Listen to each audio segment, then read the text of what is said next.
A wonderful day to all of you. Join us as we explore the past and talk about the historical locations that have been visited, starting with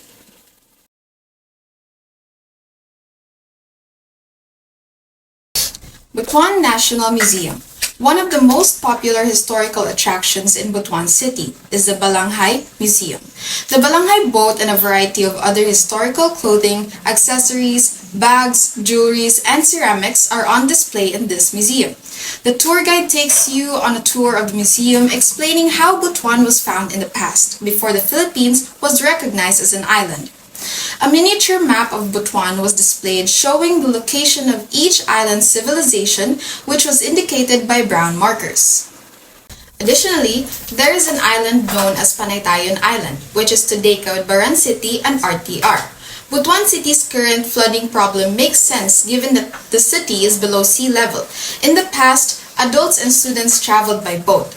The Nara, Molave, and Magkuna trees were the materials utilized to make these boats. Prior to the widespread use of social classes, the nobility were easily recognized from birth and had round heads, while the wealthy had flat heads. They would also apply gold to the ears, nose, and eyes before burial, and some in the entire faces. They followed these traditions in attempt to keep evil spirits out of their bodies. Then, the deceased will bring their belongings with them. According to the prior standard of beauty, the larger the earlobe hole, the more attractive one is. The Butuan National Museum may be found in the Caraga region's capital, Butuan City, specifically in Barangay Doongan. It was founded in 1974 when the City Engineering Office of Butuan City unintentionally found ancient materials while draining water trapped inside a system of artificial rivers. Subsequent excavations carried out by the National Museum produced amazing discoveries that are valuable to collectors. 5 kilometers from the city proper, the most important discovery was the ancient Balanghay or Butuan boats, which dates from the 4th to the 13th centuries AD. The National Museum sends its archaeologists and experts to Ambangan, Libertad, to conduct a scientific study. As far as we are aware, the museum is founded by the government. Visitors can see how the site was changed over time, how everything has been kept intact, and how clean the area as it was before. The gallery features well-preserved ornaments, clothing, and other items. The museum has strict guidelines that visitors must follow, such as not using flash photography to protect the important and unique artifacts made by our ancestors or tribes. When visiting a museum, you are not allowed to touch anything and you should not carry belongings. This is acceptable because the museum aims to preserve unique items, such as clothing, furniture, hand-woven textiles that are rare and difficult to find nowadays. According to elderly people who visited the museum in the past, it was filled with the items that were well kept, like the balanghay boat, but it was only left in pieces, so they had it repaired. There were still a lot of objects, but not as many as previously, as the images show. Perhaps as a result of some already having damage, like certain crucibles that can be seen in photos we've taken with some crack and some items in the gallery that were reduced to just broken remnants of their original design. We learned from our museum visit that no matter what race or tribe we are from, we should cherish and preserve our heritage. These tell us that they are, in fact, individuals who want to understand the traditional attire and methods used by our forefathers. Since it is becoming harder to find someone who can produce more of this, some have already passed away and some are approaching old age. It is imperative that they be preserved. As the song stated, Piliin mo ang Pilipinas is growing in prominence. I hope that does not mean that they will overlook the entirety of the Philippines, as there are many different regions in our nations. The Caraga regions may not be as successful as other regions, but we still wanted to highlight our own achievements. There are many tribes in our area, and if you dig a little deeper, you'll discover that the reason why the people desire to conserve everything that was previously manufactured and worn is not only for historical reasons, but also because we strive to fully love our own traditions and heritage. We can only hope that the song will convey the beauty of each Philippine region and locality, allowing us to gradually and genuinely fall in love with our culture once more. As we age and pass on to the next generation, may we continue to uphold the honor of the area.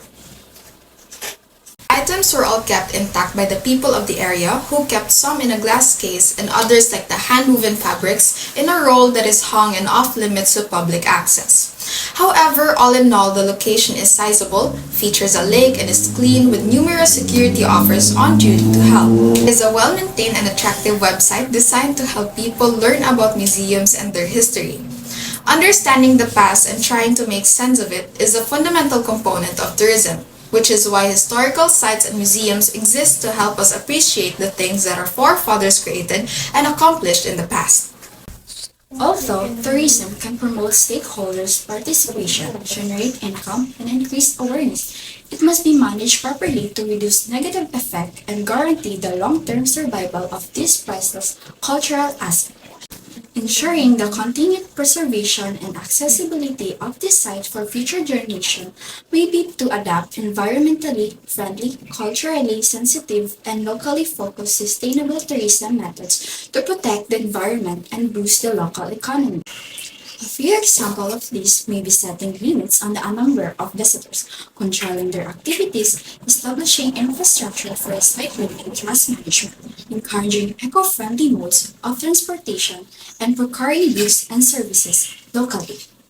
Additionally, collect information on the conditions of the site, demographics of visitors, and the effects of tourism through research, documentation, and monitoring activities. Utilizing this data to guide management choices, monitoring the attainment of conservation objectives, and spot new problems that might need attention. By putting these methods into practice in a coordinated and comprehensive way, we may promote sustainable development and the conservation of cultural heritage while also guaranteeing the historical site are maintained, accessible, and enjoyed by future generations.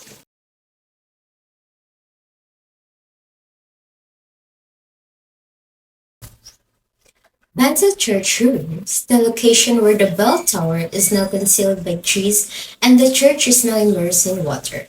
Looking back, this location was the site to the oldest and most beautiful Catholic church before it was ever burned down, and next to it stood a bell tower.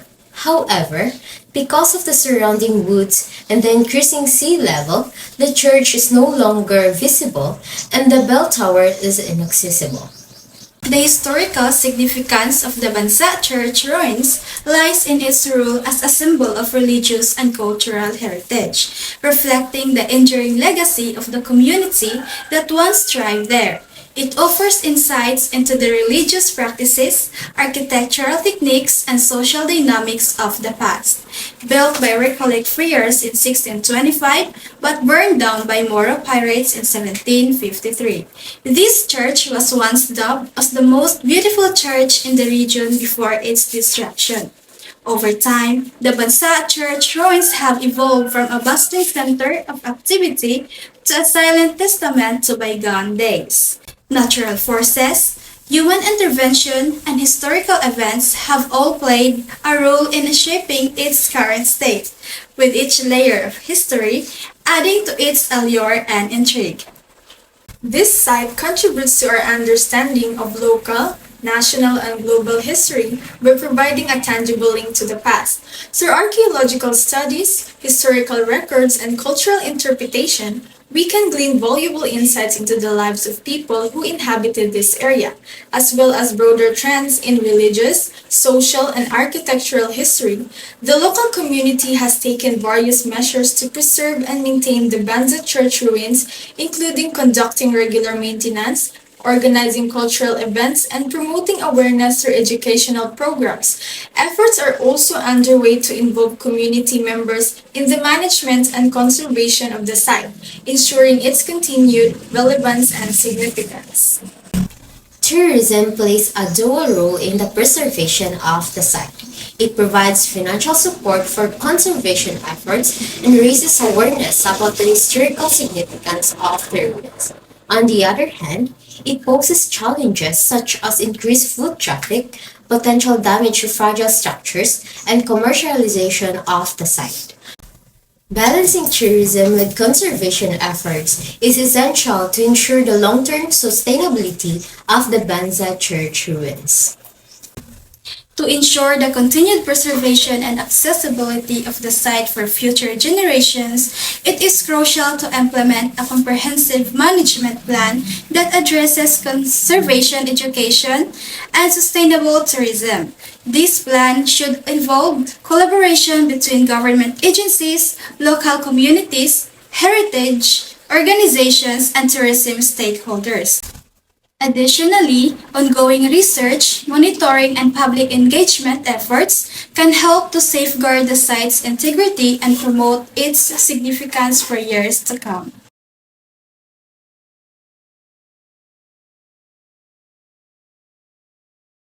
Masao Beach in Butuan City has historical significance as it is known as the landing site of Ferdinand Magellan in 1521. It is believed to be the place where the first Catholic Mass was held in the Philippines.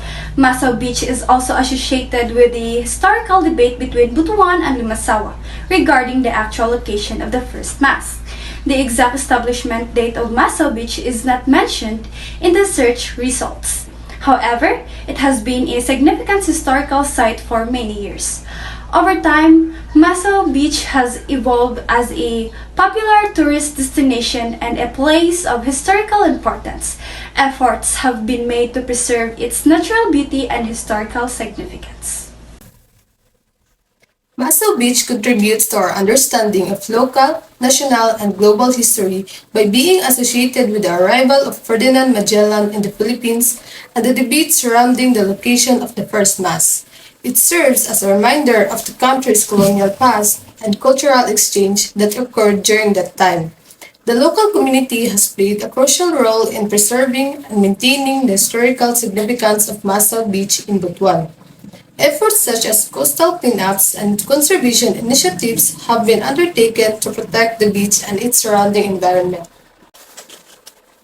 Tourism has both positive and negative impacts on the preservation of Maso Beach in Butuan. On one hand, tourism can contribute the local economy and raise awareness about the historical significance of the beach.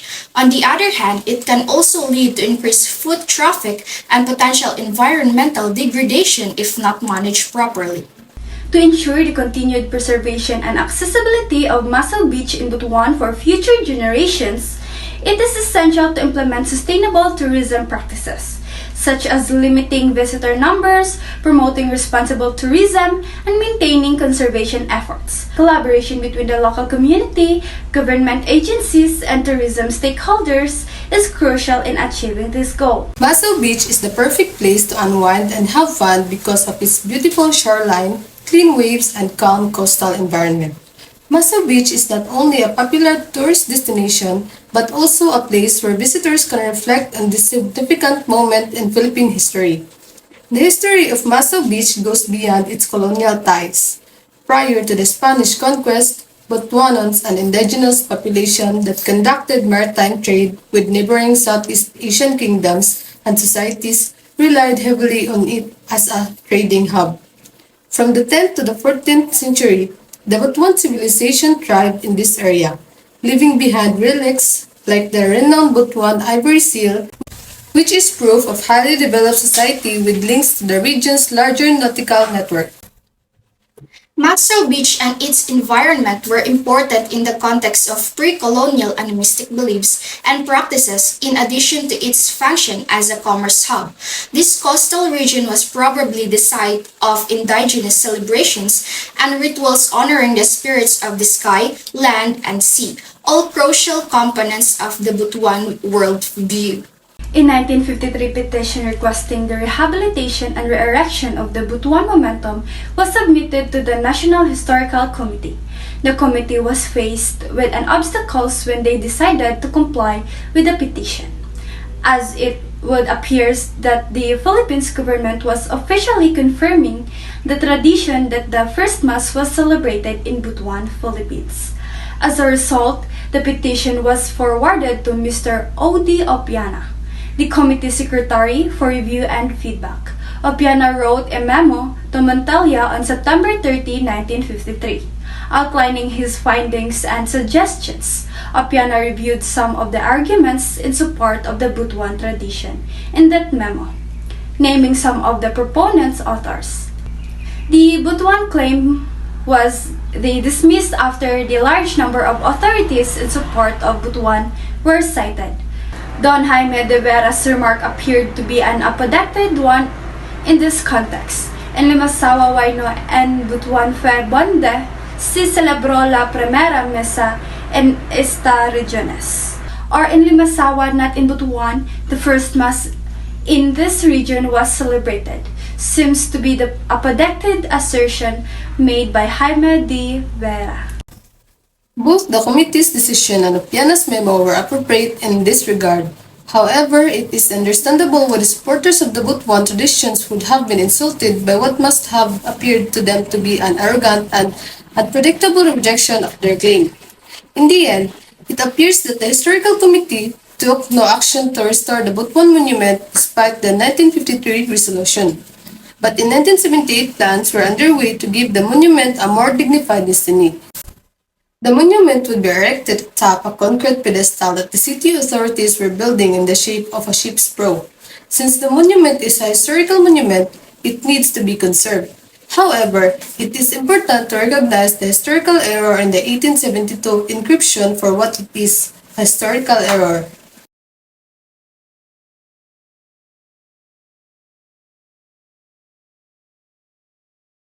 The Battle of Surigao Strait was the final battleship-to-battleship encounter recorded in history. The Battle of Surigao Strait is what gave shape to the current museum, and the Battleship of Surigao Strait Museum holds a historical significance as it collects and preserves objects, documents, memorabilia, buildings, and places connected to the Battle of Surigao Strait that occurred on October 24 to 25 of 1944. The Battle of Surigao Strait Museum was established in 2019, just in time for the commemoration of the Battle of Surigao Strait on October 25th. The museum was inaugurated in the presence of David Matiski, a former Australian sailor and one of the last survivors of the historic events. The museum was created through the efforts of Jake Miranda, a former Navy diver and historic buff, and it is considered one of the Surigao's most popular attractions. The Surigao Strait Museum is relatively new and has not undergone significant changes or evolution since its established in 2019. However, efforts are being made to restore and repair the museum after it was damaged by Typhoon Odette. Jake Miranda, the founder of the museum, is working towards restoring some of the lost relics, and the city has vowed to make repairs. The Surigao Strait Battle Museum was established in 1977 by the Philippines government.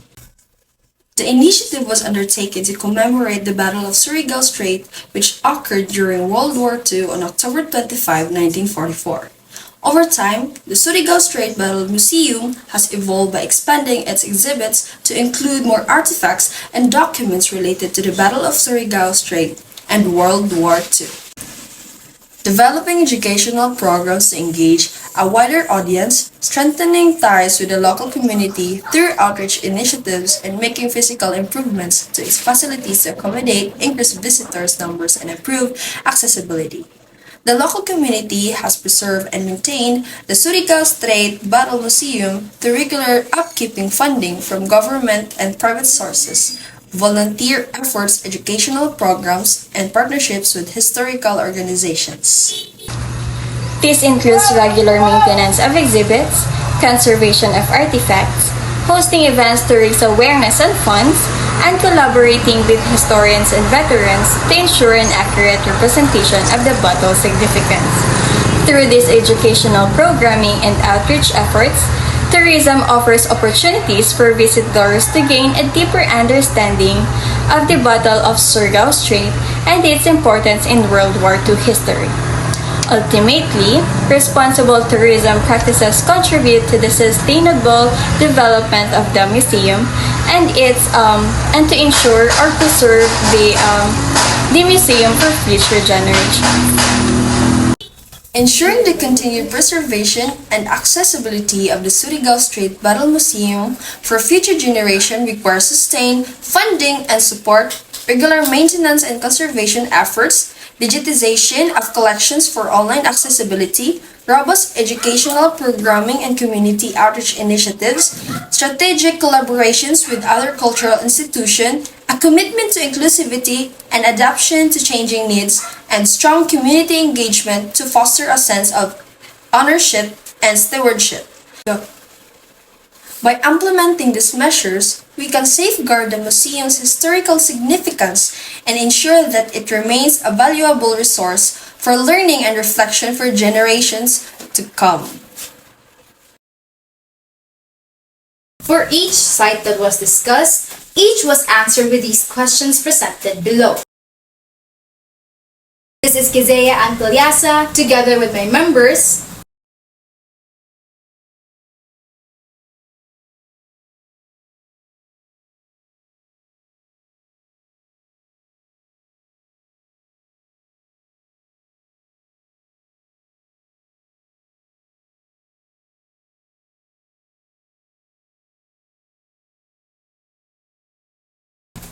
and we are BSMLS 1F Group 2, presenting Time Travel in Caraga, exploring the past one site at a time.